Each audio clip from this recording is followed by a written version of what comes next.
माँ दुर्गा के 7वें स्वरूप को कालरात्रि कहा जाता है।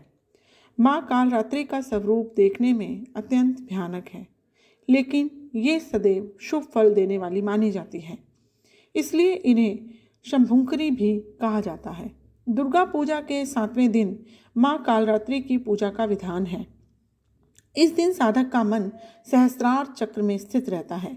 इसके लिए ब्रह्मांड की समस्त सिद्धियों के द्वार खुलने लगते हैं। इस चक्र में स्थित साधक का मन पूर्णतः माँ कालरात्रि के स्वरूप में अव्यवस्थित रहता है। माँ कालरात्रि दुष्टों का विनाश और ग्रह बाधाओं को दूर करने वाली है, जिससे साधक भय मुक्त हो जाता है। दुर्गा सप्तशती का अगला अध्याय है देवी देवताओं द्वारा देवी की स्तुति एवं देवी द्वारा देवताओं को वरदान।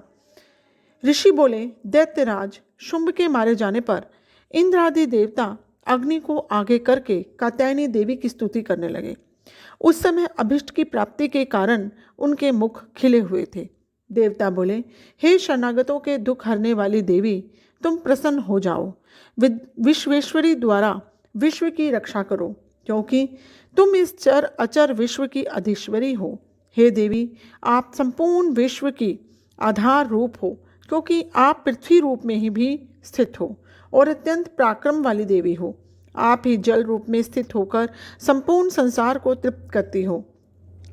हे देवी, आप विष्णु की शक्ति हो और विश्व की बीज परम माया हो, और आपने ही इस समस्त संसार को मोहित कर रखा है। आप ही प्रसन्न होने पर इस पृथ्वी पर युक्तियाँ प्राप्ति कराती हो। हे देवी, संपूर्ण विद्या में आपके ही भिन्न भिन्न स्वरूप हैं। इस संसार में जितनी भी महिलाएं हैं, वे सब आपकी ही मूर्तियां हैं। एकमात्र आपने ही इस संसार को व्याप्त कर रखा है। आपकी स्तुति किस प्रकार हो सकती है? आप तो स्तवन करने योग्य पदार्थों से परे एवं परावाणी हो। आप परम बुद्धि रूप हो और संपूर्ण प्राणी रूप स्वर्ग और मुक्ति देने वाले हो। अतः इसी रूप में आपकी स्तुति की गई है। आपकी स्तुति के लिए इससे बढ़कर और क्या मुक्ति माँ हो सकती है? संपूर्ण जनों के हृदय में बुद्धि रूप होकर निवास करने वाली, स्वर्ग तथा मोक्ष प्रदान करने वाली हैं। नारायणी देवी, आपको नमस्कार है। कला, काष्ठ आदि रूप से अवस्थाओं को परिवर्तन की ओर ले जाने वाली और प्राणियों का अंत करने वाली नारायणी, तुमको नमस्कार है। हे नारायणी, संपूर्ण मंगलों के मंगल रूप वाली हे शिवे, हे संपूर्ण प्रयोजनों को सिद्ध करने वाली, हे शरणागत वत्सला, 3 नेत्रों वाली गौरी, आपको नमस्कार करते हैं। सृष्टि, स्थिति और संहार की स्थिति शक्तिभूता सनातनी देवी, गुणों का आधार और सर्व सुखमयी नारायणी, आपको नमस्कार है। हे शरण में आए हुए शरणागतों, दीन दुखियों की रक्षा में तत्पर, संपूर्ण पीड़ाओं को हरने वाली हैं नारायणी, आपको हमारा नमस्कार है। हे नारायणी, आप ब्रह्माणी का रूप धारण करके हंसों से जुते हुए विमान पर बैठती हो तथा कुश से अभिमंत्रित जल छिड़कती रहती हो। आपको नमस्कार है। महेश्वरी रूप में त्रिशूल, चंद्रमा और सर्पों को धारण करने वाली हैं। हे महावृषभ वाहन वाली नारायणी, आपको नमस्कार है। मोरों तथा मुर्गों से घिरी रहने वाली महाशक्ति को धारण करने वाली कुमारी रूप धारिणी निष्पाप नारायणी, आपको हम सब देवता नमस्कार करते हैं। हे शंख, चक्र, गदा और शारंग धनुष धारण करने वाली वैष्णवी शक्ति रूपा नारायणी, आप हम पर प्रसन्न हो जाओ। आपको नमस्कार है। हे दाढ़ों पर पृथ्वी को धारण करने वाली वराह रूपिणी और हाथों में भयानक महाचक्र के लिए कल्याणमयी नारायणी, तुम्हें नमस्कार है। हे उग्र नरसिंह रूप से दैत्यों को मारने वाली, त्रिभुवन की रक्षा में संलग्न रहने वाली नारायणी, आपको हम नमस्कार करते हैं। मस्तक पर मुकुट और हाथ में महावज्र धारण करने वाली, सहस्त्र नेत्रों के कारण उज्ज्वल वृत्रासुर के प्राण हरने वाली इंद्र की शक्ति है नारायणी, हम आपको नमस्कार करते हैं। हे शिवदूती स्वरूप से दैत्यों के महामद को नष्ट करने वाली, हे भयंकर रूप वाली, हे महाशब्द करने वाली, हे नारायणी, हम आपको नमस्कार करते हैं। दाढ़ों के कारण विकराल मुख वाली मुंडमाला से विभूषित मुंडमर्दिनी चामुंडा रूपा नारायणी, आपको नमस्कार करते हैं। हे लक्ष्मी, लज्जा, महाविद्या, श्रद्धा, पुष्टि, सवधा, ध्रुवा, महारात्रि और महाविद्या रूपा नारायणी, आपको हम सब नमस्कार करते हैं। हे मेधा, सरस्वती, सर्वोत्कृष्ट ऐश्वर्य रूपिणी पार्वती, महाकाली, नियंता तथा ईश्वर रूपिणी नारायणी, हम आपको नमस्कार करते हैं। हे सर्वस्वरूप सर्वेश्वरी, सर्वशक्ति युक्त देवी, हमारी भय से रक्षा करो, आपको नमस्कार है। हे कात्यायनी, तीनों नेत्रों से विभूषित आपका सौम्य मुख सब तरह के डरों से हमारी रक्षा करे, आपको नमस्कार है। हे भद्रकाली, ज्वालाओं के समान भयंकर, अति उग्र और संपूर्ण असुरों को नष्ट करने वाली तुम्हारा त्रिशूल हमें भय से बचावे, आपको नमस्कार है। हे देवी, जो अपने शब्द से इस संसार को पूरित करके दैत्यों के तेज को नष्ट करता है, वह आपका घंटा इस प्रकार हमारी रक्षा करे, जैसे माता अपनी संतान की रक्षा करती हैं, आपको नमस्कार है। हे चंडिके, असुरों के रक्त और चर्बी से चर्चित जो आपकी तलवार है, वह हमारा मंगल करे, हम आपको नमस्कार करते हैं। हे देवी, जब आप प्रसन्न होती हैं तो संपूर्ण रोगों को नष्ट कर देती हैं, जब जब आप रुष्ट होती हैं तब संपूर्ण वांछित कामनाओं को नष्ट कर देती हैं, और जो प्राणी शरण में आते हैं उन पर कभी विपत्ति नहीं आती, बल्कि तुम्हारी शरण में आए हुए मनुष्य दूसरों को आश्रय देने योग्य हो जाते हैं। अनेक रूपों में बहुत प्रकार के स्वरूपों को धारण करके इन धर्मद्रोही असुरों को का आपने कई बार संहार किया, वह तुम्हारे सिवा और कौन कर सकता था। 14 विधाएं, 6 शास्त्र और 4 वेद तुम्हारा ही प्रकाश से प्रकाशित हैं, उनमें आपका ही वर्णन है, तथा आपको छोड़कर दूसरी कौन सी शक्ति है जो इस विश्व को अज्ञानमय घोर अंधकार से परिपूर्ण ममता रूपी गढ़ से निरंतर भटका रही है।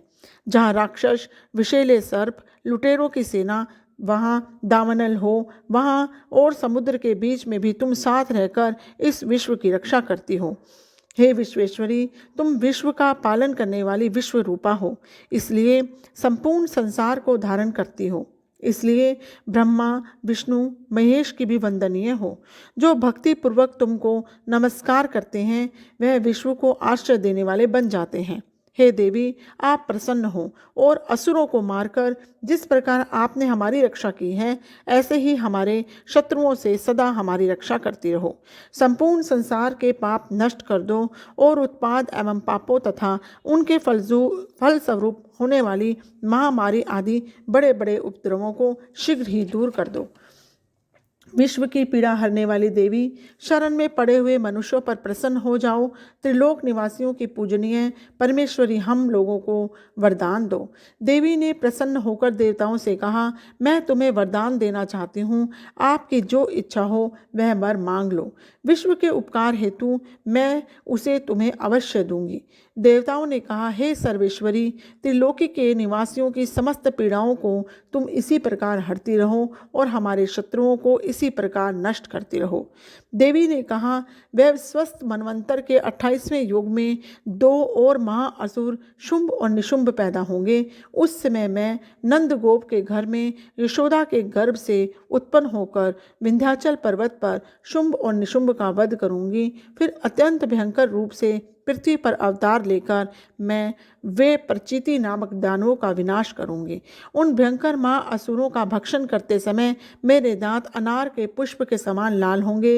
इसके बाद देवता स्वर्ग में और मनुष्य पृथ्वी पर मेरी स्तुति करते हुए मुझे रक्त दंतिका कहेंगे। इसके बाद जब 100 वर्षों तक वर्षा नहीं होगी और पानी का अभाव हो जाएगा, तो मैं ऋषियों की स्तुति करने पर अयोनिजा रूप में प्रकट होंगी। तब अपने 100 नेत्रों से ऋषियों की ओर देखूंगी। तब मनुष्य शताक्षी नाम से मेरा कीर्तन करेंगे। उसी समय मैं अपने शरीर से उत्पन्न हुए प्राणों की रक्षा करने वाले शाकों द्वारा सब प्राणियों का पालन करूंगी, और जब तक वर्षा नहीं होगी तब तक वे शाक ही हमारे सबके प्राणों की रक्षा करेंगे। तब इस पृथ्वी पर शाकुंभरी के नाम से विख्यात होंगे, और इस अवतार में मैं दुर्गम नामक महाअसुर का वध करूंगी। दुर्गम का वध करने के कारण मेरा नाम दुर्गा देवी प्रसिद्ध होगा। फिर मैं भयानक रूप धारण कर हिमालय निवासी ऋषियों महर्षियों की रक्षा करूंगी। उसमें मैं असुरों का भक्षण करूंगी। मुनिगण नम्रता के साथ मेरी प्रार्थना करेंगे। इस प्रकार भविष्य में मेरा नाम भीमा देवी प्रसिद्ध होगा। जिस समय अरुण नामक असुर त्रिलोकी में भयंकर उपद्रव होगा करेगा, उस समय मैं असंख्य भौरों का रूप धारण कर त्रिलोकी के हित के लिए महाअसुर अरुण का वध करूंगी। तब संसार में मेरा नाम भ्रामरी प्रसिद्ध होगा। इस प्रकार जब जब विश्व में दानवों का उत्पात बढ़ेगा, मैं उस समय अवतार लेकर असुरों का संहार करूंगी। देवी बोली, हे देवताओं, जो पुरुष इन स्तोत्रों के द्वारा एकाग्रचित होकर मेरी स्तुति करेगा, उसके संपूर्ण कष्टों को निसंदेह दूर करूंगी। मधु कैटभ के विनाश, महिषासुर के वध और शुंभ निशुंभ के वध की जो मनुष्य कथा कहेगा, मेरे महात्म्य को अष्टमी, चतुर्दशी एवं नवमी के दिन जो मनुष्य एकाग्रचित होकर भक्तिपूर्वक सुनेगा, उनको कभी कोई अनिष्ट स्पर्श नहीं कर सकेगा। पाप नहीं करेगा। पाप से उत्पन्न हुई विपत्ति उसको हानि नहीं पहुंचा सकेगी। उनके घर में कभी गरीबी नहीं रहेगी और न कभी उनका अपने प्रियजनों का विक्षोभ होगा। इतना ही नहीं, उन्हें शत्रुओं से, लुटेरों से और राजा से, शस्त्र से, अग्नि तथा जल से कभी भय नहीं रहेगा। इसलिए प्रत्येक मनुष्य को भक्तिपूर्वक मेरे इस कल्याणकारक महात्म्य को सदैव पढ़ना और सुनना चाहिए। यह परम कल्याणकारक है। मेरा यह महात्म्य महामारी से उत्पन्न हुए संपूर्ण उपद्रवों को एवं आध्यात्मिक आदि तीनों प्रकार के उत्पातों को शांत कर देगा। जिस घर, मंदिर या जिस स्थान पर मेरा यह स्तोत्र विधि पूर्वक पढ़ा जाएगा, उस स्थान को मैं कभी त्याग नहीं करती और वह सदा मेरा निवास रहता है। बलिदान, पूजा, होम तथा महा उत्सवों में मेरा यह चरित्र उच्चारण करना और सुनना चाहिए। बलिदान, पूजा, हवन मनुष्य चाहे जानकर या अनजाने करे, मैं उसे तुरंत ग्रहण कर लेती हूँ। शरद काल में प्रत्येक वर्ष जो महापूजा की जाती है, उसमें जो मनुष्य भक्तिपूर्वक मेरा यह महात्म्य सुनता है, वह सब विपत्तियों से छूट जाता है और धन धान्य तथा पुत्र आदि से संपन्न हो जाता है। इसमें तनिक भी संदेह नहीं। मेरी इस महात्म्य व प्रादुर्भाव की सुंदर कथाओं इत्यादि तथा युद्ध में किए गए मेरे पराक्रम को सुनकर मनुष्य निडर हो जाते हैं, शत्रु नष्ट हो जाते हैं और उसका कल्याण होता है। उसका वंश कल्याण के मार्ग पर चलता है। जो मेरे महात्म्य को सुनता है, बुरे स्वप्न दिखाई देने पर, ग्रह जनित भयंकर पीड़ा उपस्थित होने पर मेरा महात्म्य श्रवण करने से छुटकारा मिल जाता है। सब कष्ट शांत हो जाते हैं तथा स्वप्न दिखाई देने बंद हो जाते हैं और दुख इत्यादि सब मिट जाते हैं। बाल ग्रहों से ग्रसित बालकों के लिए यह मेरा महात्म्य परम शांति को देने वाला है। मनुष्यों में फूट पड़ने पर वह भली भांति मित्रता करवाने वाला है। यह महात्म्य समस्त दुराचार्यों के बल का नाश करने वाला है। इसके पाठ से राक्षसों, भूतों और पिशाचों का नाश हो जाता है। पशु, पुष्प, अर्घ्य, धूप, गंध, दीपक इत्यादि सामग्रियों द्वारा पूजन करने पर मेरा यह महात्म्य मनुष्य को मेरे जैसे सामर्थ्य की प्राप्ति करवाने वाला है। ब्राह्मणों को भोजन कराकर, हवन करके, प्रतिदिन अभिषेक करके, नाना प्रकार के भोगों को अर्पण करके और प्रतिवर्ष दान इत्यादि करके जो मेरी आराधना करते हैं, उससे मैं जैसी प्रसन्न होती हूँ, वैसे ही प्रसन्न मैं इस चरित्र के सुनने वालों से होती हूँ। यह महात्म्य श्रवण करने पर पापों को हर लेता है और आरोग्य प्रदान करता है। मेरा प्रादुर्भाव का कीर्तन दुष्ट प्राणियों से रक्षा करने वाला है। युद्ध में दुष्ट दैत्यों का संहार करने वाला है। इसके सुनने से मनुष्य को शत्रुओं का भय नहीं रहता। हे देवताओं, तुमने और ब्रह्म ऋषियों और ब्रह्मा जी ने जो स्तुति की है, वह मनुष्यों को कल्याणमयी बुद्धि प्रदान करने वाली है। वन में, सूने मार्ग में या दावानल से घिर जाने पर, जंगल में सिंहों से, व्याघ्र से या जंगली हाथियों द्वारा पीछा किए जाने पर, राजा के क्रोध करने पर मारे जाने के भय से और समुद्र में तूफान आने से, नाव के डगमगाने पर, भयंकर युद्ध में फंसा होने पर, किसी भी प्रकार की पीड़ा से पीड़ित, घोर बाधाओं से दुखी हुआ मनुष्य मेरे इस चरित्र को स्मरण करने वाला मनुष्य घुट कर पा जाता है। शेर आदि हिंसक पशु, डाकू तथा शत्रु मेरे चरित्र का स्मरण करने वाले मनुष्य से दूर भाग जाते हैं। महर्षि बोले, प्रचंड पराक्रम वाली भगवती चंडिका इस प्रकार कहने के पश्चात अंतर्ध्यान हो गई। संपूर्ण देवता पहले की तरह अपने यज्ञ के भागों को प्राप्त करने लगे। अब मैं हे राजन दैत्यों का हाल सुनाता हूँ। शुंभ युद्ध में मारा गया और उसका पराक्रमी भाई निशुंभ के मारे जाने पर शेष दैत्य पाताल लोक भाग गए। हे राजन, इस प्रकार भगवती अंबिका नित्य होती हुई भी बार बार प्रकट होकर इस जगत का पालन करती है। वे ही इसको मोहित करती हैं, जन्म देती हैं और प्रार्थना करने पर समृद्धि प्रदान करती है। हे राजन, भगवती ही महाप्रलय के समय महामारी का रूप धारण करती हैं और वही संपूर्ण ब्रह्मांड में व्याप्त है। वह सनातन देवी प्राणियों का पालन करती हैं। वे ही मनुष्यों के अभ्युदय के समय घर में लक्ष्मी का रूप बनाकर स्थिर हो जाती हैं तथा अभाव के समय दरिद्रता बनकर विनाश का कारण बन जाती है। पुष्प, धूप और गंध आदि से पूजन करके उनकी स्तुति करने से वह धन और पुत्र प्रदान करती है और धार्मिक बुद्धि तथा उत्तम गति प्रदान करती है।